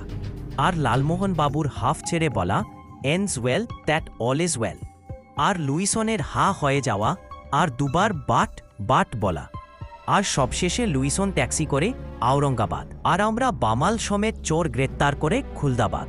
মল্লিক অবশ্যই এখন ঘোটের জিম্মায়, অর্থাৎ তিনি এখন খুলদাবাদ পুলিশ আউটপোস্টের বাসিন্দা। ভদ্রলোক এত হতভম্ব হয়ে গিয়েছিলেন যে কোনো কথাই বলতে পারেননি। ঘোটে আমাদের গেস্ট হাউসে নামিয়ে দিলেন, কারণ কুলকার্নি ওখানে উৎসুক হয়ে অপেক্ষা করছিলেন। মিশন সাকসেসফুল শুনে কুলকার্নি অবশ্যই দারুণ খুশি হলেন, কিন্তু ফেলুদা যেন তার উৎসাহে খানিকটা ঠান্ডা জল ঢেলেই বলল যে এখনও কাজ বাকি আছে। আর তাছাড়া আপনি বাম্বার ওই নম্বরটা নিয়ে কিন্তু এনকোয়ারিটা করবেন, আর খবর পেলেই আমাকে জানাবেন। শেষের ইনস্ট্রাকশনটা ঠিক মানে বোঝা গেল না, তবে এটা নিয়ে মাথা ঘামানোর কোনো প্রয়োজন আছে বলেও মনে হল না। কুলকার্নি সকলের জন্য কফি বলেছিলেন। সেটা খেতে খেতে হঠাৎ মনে পড়লে আমাদের ঘরে যে লোক ঢুকে জিনিসপত্র গাটাগাটি কিনেছে, আর রক্ষিতের ঘর থেকে রেনকোট চুরি গেছে, সে খবরটা ফেলুদাকে দেওয়া হয়নি। সেটা ওকে বলতে ও কয়েক মুহূর্ত ভুকুটি করে ভাবল। তারপর কুলকার্নিকে জিজ্ঞেস করল চৌকিদার লোকটি কেমন। কে? মোহনলাল? Very good man. 17 বছর চৌকিদারি করেছে, কোনোদিন কেউ কমপ্লেন করেনি। ফেলুদা আরেকটু ভেবে বলল, কোনো জিনিস নিয়েনি বলছিস? আমি বেশ জোরের সঙ্গে মাথা নেড়ে না বললাম, আর সেই সঙ্গে এটাও বললাম যে রক্ষিতের চৌকিদারের ছেলেকে সন্দেহ করছে। চলুন লালমোহন বাবু, আপনি বলছেন লোকটা আপনার খাটে বসে খাট গরম করে দিয়েছিল। আপনার বাক্সে কি আছে একবার দেখি আসি। আমরা চলি মিস্টার কুলকার্নি, এটা আপাতত আপনার জিম্মাতেই থাক। তোয়ালেতে মোড়া ইয়ক্ষির মাথাটা ফেলুদা কুলকার্নিকে দিয়ে দিল। ইনি সেটা তার অফিসের সিন্ধুকে ঢুকিয়ে দিয়ে দিলেন। ফেলুদা বলে এল সে অল্পক্ষণের মধ্যেই ফিরবে। 12টার পর থেকেই তুমুল বৃষ্টি শুরু হলো, আর তার সঙ্গে মেঘের গর্জন। ফেলুদা বলে গেছে আজে কি ক্লাইম্যাক্স, আর তাতে আমাদের হয়তো একটা ভূমিকা নিতে হবে। আমার কাছে সবই অন্ধকার, লালমোহনবাবুর কাছেও তাই। কাজেই ভূমিকাটা যে কি হতে পারে সেটা ভেবে কোনো লাভ নেই। মল্লিক অ্যারেস্টেড, ইয়র্কশির মাথা সিন্ধুকে বন্দি, এর পরেও যে আর কি ঘটনা থাকতে পারে সেটা ভেবে বার করার সাধ্যি আমাদের নেই। একটা সময় চৌকিদার এসে বলল, খান তৈয়ার হ্যায়। ফেলুদাকে ছাড়াই খেতে গেলাম। সে নিশ্চয়ই গেস্ট হাউসের বাবুর্চির রান্না খাচ্ছে। আমরা দুজনে টেবিলে বসার কয়েক মিনিটের মধ্যেই মিস্টার রক্ষিত এসে পড়লেন। সকালে তাকে গোমরা মনে হচ্ছিল, এখন দেখছি বেশ স্বাভাবিক মেজাজ। বললেন, এমান দিনে চাই খিচুড়ি। বাংলাদেশের খিচুড়ি কি আর এরা করতে জানে? সঙ্গে ইলিশ মাছ ভাজা, ডিমের বড়া, বেগুনি, এ খাওয়ার জুড়ি নেই। এলাহাবাদেও আমি বাংলাদেশের অভ্যাস ছাড়িনি। ভদ্রলোক যে খেতে ভালোবাসেন সেটা বেশ বোঝা যায়। লালমোহনবাবু তার চেহারার অনুপাতে ভালোই খান, কবে এখানের চালে কাকড়টা তার একেবারেই বরদাস্ত হচ্ছে না। দাঁতে পড়লেই এমন ভাব করছেন যে মাথায় বাজ পড়লে। ডালটা শেষ করে যখন মাংসটা পাতে ঢেলেছি তখন একটা গাড়ির আওয়াজ পেলাম, আর তারপরেই খ্যানখ্যানি গলায় চৌকিদার বলে একটা হাঁক। চৌকিদার ব্যস্তভাবে একটা ছাতা নিয়ে বাইরে চলে গেল। মিস্টার রক্ষিত হাতের রুটিতে মাংস পুড়ে মুখে দিয়ে বললেন, এই দোযোগের দিনে আবার টুরিস্ট। সাদা গোঁফ, সাদা ফ্রেঞ্চকটি দাড়িওয়ালা, চশমা পরা একজন ভদ্রলোক ক্ষতি খুলতে খুলতে ভেতরে এসে ঢুকলেন। পিছনে চৌকিদার, তার হাতে কুমিরের চামড়ার একটা আদ্যিকালের স্যুটকেস। ভদ্রলোক হিন্দিতে বলে দিলেন তিনি লাঞ্চ করেছেন, তার জন্যে আর কোনো হাঙ্গামা করতে হবে না। তারপর আমাদের দিকে ফিরে বাংলায় বললেন, কাকে নাকি অ্যারেস্ট করেছে শুনলাম। ফেলুদার বারণ, তাই আমরা বোকার মতো চুপ করে রইলাম। রক্ষিতে জেনে একটু অবাক হয় বললেন, কাকে, কখন? Sam vandal. গুহার ভেতর থেকে মূর্তির মুন্ডু ভেঙে নিচ্ছিল, ধরা পড়েছে। এতদূর এসে যদি দেখি কেভে ঢুকতে দিচ্ছে না, তাহলেই তো চিত্তির। আপনারা এখনও কিছু শোনেননি? রক্ষিতে বললেন, এখনও খবরটা এসে পৌঁছয়নি বাংলোয়। এনিওয়ে, ধরা যে পড়েছে সেইটাই বড় কথা। এখনকার পুলিশের এলেম আছে বলতে হবে। ভদ্রলোক তার ঘরে ঢুকে যাবার বেশ কিছুক্ষণ পর অবধি শুনলাম তিনি আপন মনে বকবক করছেন, শীতগ্রস্ত। 2:30 নাগাদ বৃষ্টি থামল। 3টের কিছু করে পশ্চিমের জানালা দিয়ে দেখলাম সেই ফেঞ্চকোটটি দাড়ি দূরের ইউক্যালিপটাস গাছটার দিকে যাচ্ছে। 5 মিনিট পরে দেখলাম তিনি ফিরে আসছেন। প্রায় 4:30 সময় যখন চা নিয়ে এল, তখন হঠাৎ খেয়াল করলাম যে দরজার সামনে মেঝেতে একটা ভাঁজ করা সাদা কাগজ পড়ে আছে। খুলে দেখলাম সেটা ফেলুদার মেসেজ। 15 নম্বর গুহায় যাবি সন্ধ্যে 7টায়, দোতলায় দক্ষিণ পূর্ব কোণে অপেক্ষা করবি। ফেলুদা নেপথ্যে থেকে ক্যাম্পেইন চালিয়ে যাচ্ছে। এ এক নতুন ব্যাপার বটে। এ জিনিস এর আগে কখনো হয়নি। বৃষ্টি আর নামেনি। 6:30টায় যখন বাংলো থেকে বেরোচ্ছি, তখন ফ্রেঞ্চকট্টি আর রক্ষিত দুজনেই যে যার ঘরে রয়েছে, কারণ দুটো ঘরেই বাতি জ্বলছে। রাস্তায় বেরিয়ে এসে লালমোহনবাবু বার আষ্টেক বিড়বিড় করে দুর্গ দুর্ব বললেন, আমার নিজের মনের বগপ আমি লিখে বোঝাতে পারবো না, তাই চেষ্টাও করব না। হাত দুটো ঠান্ডা হয়ে গিয়েছিল, তাই পকেটের ভিতর গুজ দিলাম। 7টা বাজতে 10 মিনিটে আমরা কৈলাসের কাছে পৌঁছলাম। পশ্চিমের আকাশে এখনও যথেষ্ট আলো রয়েছে, কারণ জুন মাসে এখানে 6:30টার পরে সূর্যাস্ত হয়। যেদিকে পাহাড় আর গুহা, সেদিকটা অন্ধকার হয়েছে, তবে আকাশে মেঘ নেই। আমরা কৈলাস থেকে ডান দিকে মোড় নিলাম। পরের গুহাটাই 15 নম্বর গুহা, দশাবতার গুহা। খাদের উপর থেকে এরই সামনে ফেলুদা নুড়ি পাথর ফেলেছিল।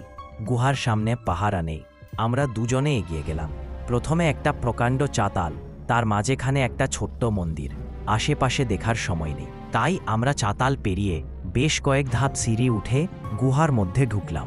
এটা নিচের তলা, আমাদের যেতে হবে দোতলায়। সঙ্গে টর্চ আছে, কিন্তু এখনও তার প্রয়োজন হচ্ছে না। উত্তর পশ্চিম কোণে দোতলায় ওঠার সিঁড়ি, আর কেউ গুহার মধ্যে আছে কি না জানি না, তাই যতটা সম্ভব শব্দ না করে আমরা দোতলায় উঠতে লাগলাম। 1.5 তলায় উঠে একটা খোলা জায়গা, সেখানে দেয়ালের গায়ে দেবদেবীর মূর্তি রয়েছে। আরও খানিকটা উঠে গিয়ে আমরা 3 দিক বন্ধ একটা প্রকাণ্ড হল ঘরে পৌঁছলাম। সারি সারি কারুকার্য করা থাম হলের ছাদটাকে মাথায় নিয়ে দাঁড়িয়ে আছে। উত্তর আর দক্ষিণের দেয়ালে আশ্চর্য সব পৌরাণিক দৃশ্য খোদাই করা। ফেলুদার নির্দেশ অনুযায়ী আমরা দক্ষিণ পূর্ব কোণের দিকে এগিয়ে চললাম। এদিকটা ক্রমে আলো থেকে দূরে সরে এসেছে, তাই টর্চ জ্বলিতে হলো। নিশ্চয় আর কেউ নেই, অন্তত শত্রুপক্ষের কেউ নেই, না হলে ফেলুদা আমাদের আসতে বলতো না। এই ভরসাতেই আমরা টর্চ জ্বেলেছি। ওই যে থামের ডান দিকের পিছনে দেখা যাচ্ছে অন্ধকার ঘুপচি কোণ। আমরা এগিয়ে গেলাম। নিচে সিঁড়ি ওঠার আগে পা থেকে স্যান্ডাল খুলে নিয়েছিলাম। এখন দেখছি পাথর বেশ ঠান্ডা। জায়গায় পৌঁছে আবার স্যান্ডাল পরে নিলাম।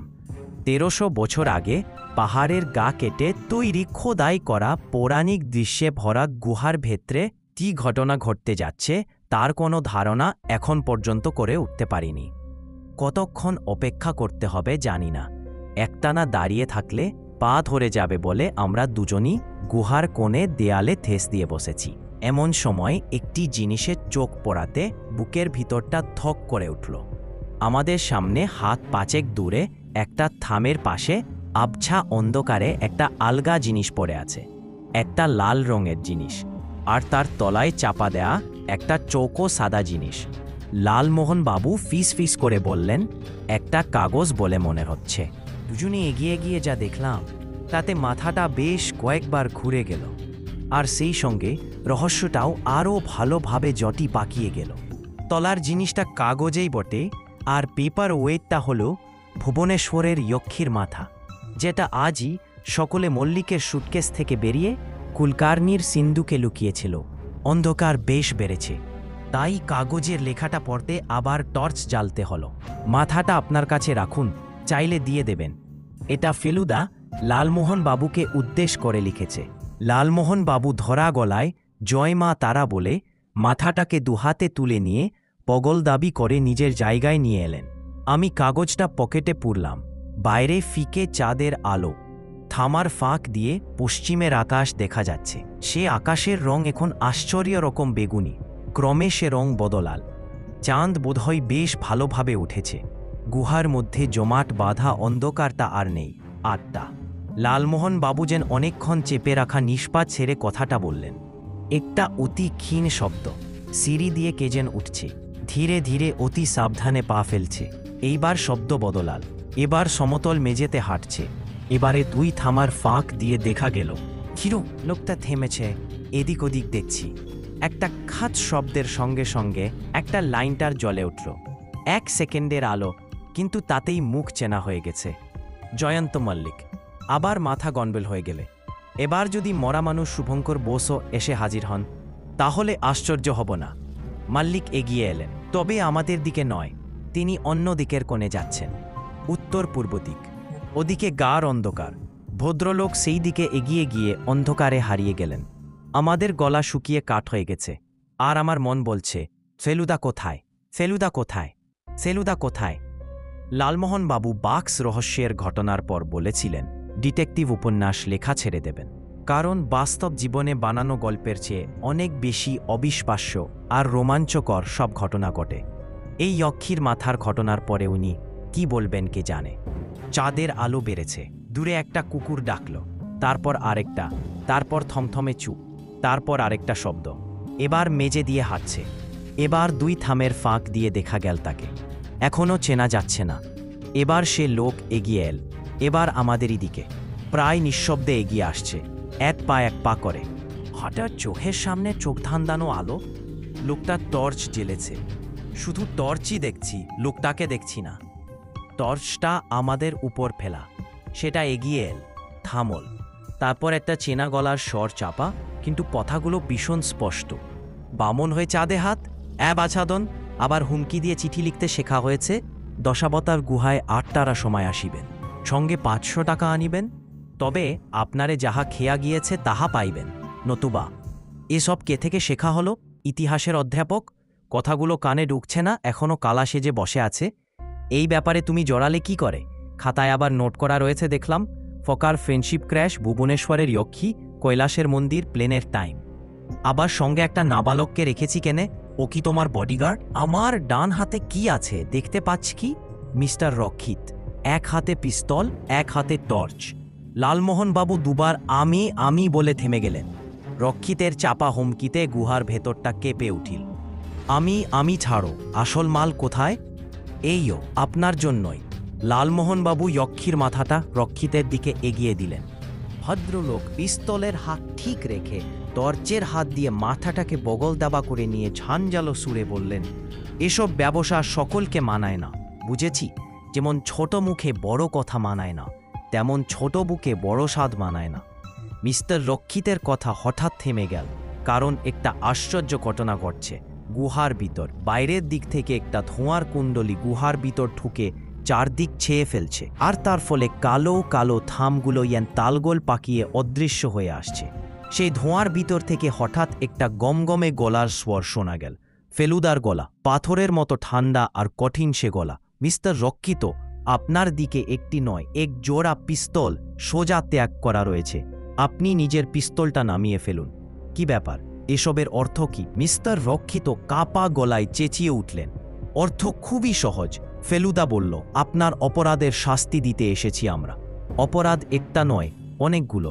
প্রথম হল ভারতের অমূল্য শিল্প সম্পদকে নির্মমভাবে ধ্বংস করা। দ্বিতীয়, এই শিল্প সম্পদকে অর্থের লোভে বিদেশিদের কাছে বিক্রি করা। আর তৃতীয়, শুভঙ্কর বোসকে নির্মমভাবে হত্যা করা। মিথ্যে, মিথ্যে! রক্ষিত চিৎকার করে উঠলেন। শুভঙ্কর বোস খাদের উপর থেকে পা হড়কে, মিথ্যেটা আমি বলছি না, বলছেন আপনি। যে শাবল দিয়ে আপনি তাকে মেরেছিলেন, সেই শাবল রক্তমাখা অবস্থায় খাদ থেকে 50 হাত দূরে একটা মনসার ঝোপের ভিতর পাওয়া গেছে। শুভঙ্কর বোস জ্যান্ত অবস্থায় খাদে পড়ে তিনি নিশ্চয়ই চিৎকার করতেন, অথচ কৈলাসের পাহারাদার কোনো চিৎকার শোনেনি। আর তাছাড়া আপনার একটা নী শার্ট আপনি বাংলার পূর্ব দিকে গাছপালার মধ্যে লুকিয়ে রেখে এসেছিলেন, সেটা আমি গিয়ে উদ্ধার করি। এই শার্টের একটা অংশ একটু ছেঁড়া, মিলিয়ে দেখলে দেখা যাবে যে শুভঙ্কর বোসের মিস্টার রক্ষিত হঠাৎ একটা লাফ দিয়ে ধোঁয়ার মধ্যে দিয়ে পালাবার চেষ্টা করতেই নিমেষের মধ্যে 3 জন জান্দেরের লোকের হাতে বন্দী হয়ে গেলেন। ডান দিকে জয়ন্ত মল্লিকের টর্চ জ্বলে উঠল। সেই আলোতে দেখলাম মেকআপ ছাড়া ফেলুদাকে, মিস্টার ঘোটেকে আর আরেকটি লোক, যে মিস্টার ঘোটের হুকুমে রক্ষিতের হাতে হাতকড়া পরিয়ে দিল। ফেলুদা এবার জয়ন্ত মল্লিকের দিকে ফিরে বলল, মিস্টার মল্লিক, এবার আপনাকে একটা কাজ করতে হবে। ওই যে পিছনের গুহাটা দেখছেন, ওর মধ্যে গিয়ে দেখুন বাঁ দিকের কোনায় মিস্টার রক্ষিতের রেনকোটটা রয়েছে, ওটা নিয়ে আসুন। আই তপসে এই ধোঁয়ার মধ্যে আর বেশিক্ষণ থাকা চলবে না। আসুন লালমোহন বাবু। গেস্ট হাউসের ডাইনিং টেবিলে বসে ডিনার খেতে খেতে ফেলুদা আমাদের মনের ধোঁয়া দূর করছে। আমরা 3 জন ছাড়া রয়েছে মিস্টার মল্লিক, কুলকার্নি আর ঘোটে। হিন্দি আর ইংরেজি মিশিয়ে কথা হচ্ছে, আমি সেটা বাংলাতেই লিখছি। ফেলুদা বলল, প্রথমেই বলে রাখি, মিস্টার রক্ষিতের আসল নাম হলো চট্টরাজ। উনি একটি গ্যাং বা দলের সভ্য, যার ঘাঁটি হলো দিল্লি।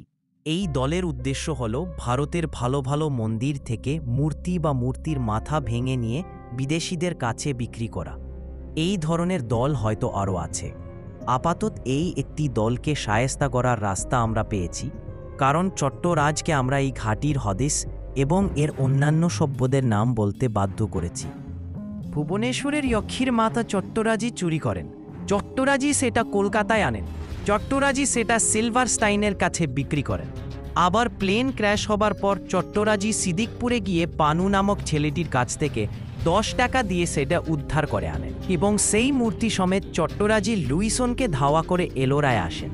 এখানে আসার কারণ হলো এক তীরে 2 পাখি মারা। এক পাখি হলো লুইসনের কাছে সেটা বিক্রি করা, আর দ্বিতীয় হলো কৈলাস থেকে আরেকটি কোনো টাটকা নতুন মাথা সরিয়ে নিয়ে যাওয়া। আমরা জানি এই দুটোর একটা উদ্দেশ্য সফল হয়নি।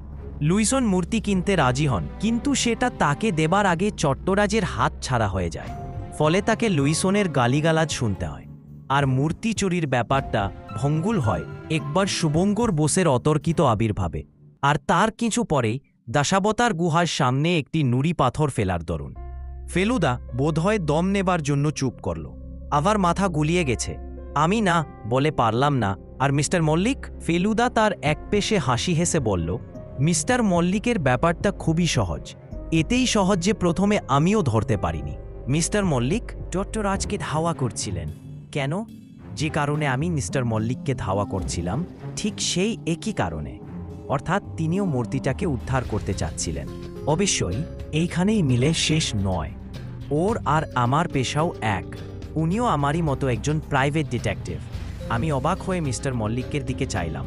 ভদ্রলোকের ঠোঁটের কোণে হাসি, তার দৃষ্টি ফেলুদার দিকে। বলে, চলো, আমরা ফোন করে জেনেছি উনি বম্বের ভার্গব এজেন্সি নামে একটা প্রাইভেট ডিটেকটিভ কোম্পানির সঙ্গে যুক্ত। এই কোম্পানির মালিক বাঙালি, নাম ঘোষ।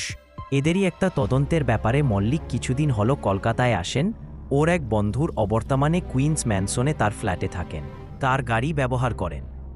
এইসব এজেন্সি সাধারণত মামুলি অপরাধের তদন্ত করে থাকে, কিন্তু মিস্টার মল্লিকের তাতে মন ভরছিল না। তিনি চাইছিলেন গোয়েন্দা হিসেবে খ্যাতি অর্জন করতে, তাই না মিস্টার মল্লিক? মিস্টার মল্লিক বললেন, ঠিক কথা। আর সেই সুযোগটা এসে যায় খুব আশ্চর্যভাবে। তদন্তের ব্যাপারেই গত বিষ্ণুদবার গিয়েছিলাম নগরিমলের দোকানে। সেখানে আমারই সামনে একটি মার্কিন ভদ্রলোকে নগরমলকে একটা মূর্তির মাথা দেখালেন। আমার আর্ট সম্বন্ধে একটু আধটু জ্ঞান আছে, কিন্তু মাথাটা তখন আমার মনে কোনো দাগ কটেনি।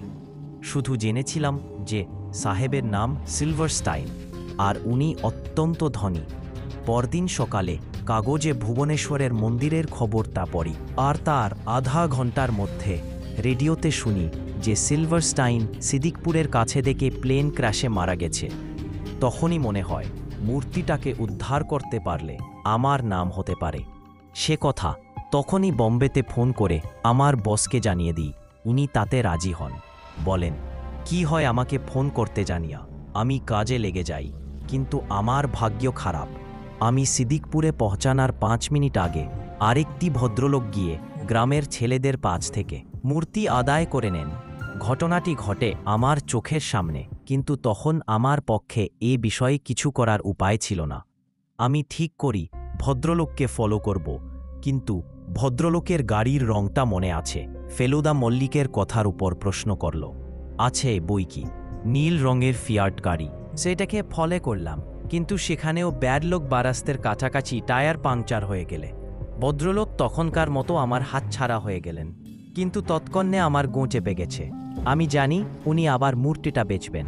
চলে গেলাম গ্র্যান্ড হোটেলে। শেষ পর্যন্ত ভদ্রলোকের দেখা পেলাম। তাকে ধাওয়া করে রেলওয়ে অফিসে গিয়ে তার দেখা দেখি আওরঙ্গাবাদের টিকিট কিনলাম। তার হাতের ব্যাগের ওজন দেখে মনে হচ্ছিল তিনি তখন পর্যন্ত মূর্তিটা বিক্রি করতে পারেননি। টিকিট কিনে বম্বেতে আমার অফিসে খবরটা জানিয়ে দিলাম। ফেলুদা বললে, জানি আপনি বলেছিলেন মেয়ে বাপের বাড়ি চলে এসেছে। বাপ যে আসলে চট্টরাজ আপনি নন সেটা তখন বুঝতে পারিনি। মল্লিক বললেন, যাই হোক, এখানে এসে প্রথম থেকেই আমি মূর্তিটা হাত করার সুযোগ খুঁজি। আমি জানতাম যে চোরাই মাল উদ্ধার করার সঙ্গে সঙ্গে যদি চোরকে ধরে দিতে পারি তাহলে আরও বেশি নাম হবে, কিন্তু সেটা সাহসে কুলোল না। যাই হোক, কাল রাত্রে কৈলাসের কাছে গিয়ে লুকিয়েছিলাম। যখন দেখলাম একে একে বাংলোর সবাই ঘুরতে বেরিয়েছে, তখন বাংলোয় গিয়ে জমাদারের দরজা দিয়ে চট্টরাজের ঘরে ঢুকে মাথাটা নিয়ে আসি। ফেলুদা বলল, আপনার পেছনেও যে একজন গোয়েন্দা লেগেছে সেটা বুঝতে পেরেছিলেন কি? মোটেই না, আর সেজন্যই তো হঠাৎ ধরা পড়ে এ তো বোকা হয়ে গিয়েছিলাম। মিস্টার খোটে হাহা করে হেসে উঠলেন। ফেলুদা বলল, যখন দেখলাম আপনি এতখানি পথ লুইসনের সঙ্গে গিয়েও তাকে মূর্তিটা গছাননি, তখনই প্রথম বুঝতে পারলাম যে আপনি নির্দোষ। তার আগে পর্যন্ত আপনি গোয়েন্দা জেনেও আপনার উপর থেকে আমার সবটুকু সন্দেহে যায়নি। কিন্তু আপনি তো চট্টরিজকে সন্দেহে করেছিলেন, তাই না? প্রশ্ন করলেন মিস্টার মল্লিক। ফেলুদা বলল, হ্যাঁ, কিন্তু প্রথমে সেটা ছিল শুধু একটা খটকা। যখন দেখলাম একটা পুরনো সুটকেসে নতুন করে নাম লেখা হয়েছে আর.এন. রক্ষিত, তখনই সন্দেহে হলো। নামটা ঠিক তো? তারপর কাল রাত্রে উনি রেনকোট পরে বেরিয়েছিলেন সে কথা লালমোহন বাবুর কাছে শুনি। 15 নম্বর গুহাতে একজন লোক ঢুকেছে। সন্দেহে করে ওপর থেকে গুহার সামনে একটা নুড়ি পাথর ফেলি, ফলে অন্ধকারে লোকটা পালায়। ভেতরে গিয়ে খোঁজাখুঁজি করতে পেছন দিকের একটা ছোট গুহায় দেখি রেনকোট, আর তার বিরাট স্পেশাল পকেটে হাতুড়ি, চেনি আর নাইলনের দড়ি। আমি ওগুলো সেইখানেই রেখে আসি। বুঝতে পারি চট্টরাজ হলেন মূর্তিচোর। সেই রাত্রেই দেখলাম চট্টরাজ তার ঘরে পাগলের মতে কি জানি খুঁজছেন। পরদিন সকালে শুনলাম আপনি বম্বেতে টেলিফোন করেছেন, মেয়ে ভাল আছে। বুঝলাম মূর্তি এখন আপনার কাছে, অথচ মুশকিল এই যে মূর্তিটা হাতছাড়া হলে আসল চারকে শায়েস্তা করা যাবে না, তাই আপনাকে অ্যারেস্ট করতে হলো। এদিকে শিবঙ্কর বোসের অখ্যাত মৃত্যু হয়েছে। তার ডেড বডি দেখতে গিয়ে হাতের মুঠো থেকে নীল কাপড়ের টুকরো পাওয়া গেল। আপনি রাত্রে নীল শার্ট পরেছিলেন, কিন্তু এদিকে আমার সন্দেহ চট্টরাজের উপর পড়েছে। আসলে আমারও আগে চট্টরাজ পৌঁছেছিলেন ডেড বডির কাছে। উনি নারী দেখার ভান করে নিজের একটা নীল শার্ট থেকে চেরা টুকরো শুভঙ্করের হাতে গুজে দেন, কারণ শুভঙ্করের মৃত্যুর জন্য অন্য কাউকে দায়ী করার প্রয়োজন ছিল। উনি নিজের শার্টটি অবশ্যই পরে বাংলোর পশ্চিম দিকে গাছপালায় ভর্তি একটা নিরিবিলি জায়গায় লুকিয়ে রাখেন, আর আমি গিয়ে সেটা উদ্ধার করি। কিন্তু এত করেও যে সমস্যাটা বাকি রইল সেটা হলো কি করে চট্টরাজকে ধরা যায়। একটা পথ পেলাম যখন শুনলাম যে কে জানি লালমোহন বাবুর ঘরে ঢুকে বাক্স ঘাটাঘাটি করেছে। এই ব্যক্তি নিঃসন্দেহে চট্টরাজ, কারণ তারই একটি মূল্যবান জিনিস খোয়া গেছে। লালমোহন বাবুর বাক্সে লালমোহন বাবুর নোট বই ছিল এবং তাতে যক্ষীর মাথা, প্লেন ক্র্যাশ ইত্যাদির উল্লেখ ছিল। এই খাতা চট্টরাজ না পড়ে পারেন না। এই আন্দাজে আমি লালমোহন বাবুর হাতের লেখা নকল করে চট্টরাজকে যে চিঠিটা লিখলাম সেটার কথা জানেন। তার আগেই আমি চট্টরাজকে নিশ্চিন্ত করার জন্য জানিয়ে দিলাম যে মূর্তি চোর ধরা পড়েছে, সেই ফ্রেঞ্চকুটি দাড়ি। আমি আর লালমোহন বাবু একসঙ্গে চেঁচিয়ে উঠলাম, হ্যাঁ? ফেলুদা হেসে বলল, সেটা আমার 2 নম্বর ছদ্মবেশী। তোদের কাছাকাছি থাকার দরকার হয়ে পড়েছিল, কারণ লোকটা ডেঞ্জারাস। যাই হাক, চিঠির টোপ উনি বেমালুম গিলে ফেললেন, এবং তার ফলে যে কী হল সেটা আপনারা সকলেই জানেন। এবার এইটুকুই বলতে বাকি যে এই গ্যাংটা ধরা হল, এর কৃতিত্বের অংশীদার ভার্গব এজেন্সির মিস্টার মল্লিক। যাতে উপযুক্ত স্বীকৃতি পান সেটা আমি নিশ্চয়ই দেখব, আর মিস্টার ঘোটের যাতে পদোন্নতি হয় সেটাও একান্তভাবে কামনা করব। মিস্টার কুলকার্নির ভূমিকাও যে সামান্য নয়, সে তা কোলাই বাহুল্য। আর সাহসের জন্য যদি মেডাল দিতে হয় তাহলে সেটা অবশ্যই পাবেন শ্রীমান অপেশ ও শ্রীযুক্ত লালমোহন গাঙ্গুলি। সকলের হাততালি শেষ হলে জটায়ু একটা কিন্তু কিন্তু ভাব করে বললেন, আমার বোমটা তাহলে আর কোনো কাজে লাগলে না বলছেন? ফেলুদা চোখ গোল গোল করে বল, সে কি মশাই, এত যে ধোঁয়া হলো সেটা এলকোখোকে, ওটা তো আর এমনি এমনি বোমা নয়, একেবারে 356 মেগাটন খাস মিলিটারি স্মোক বম।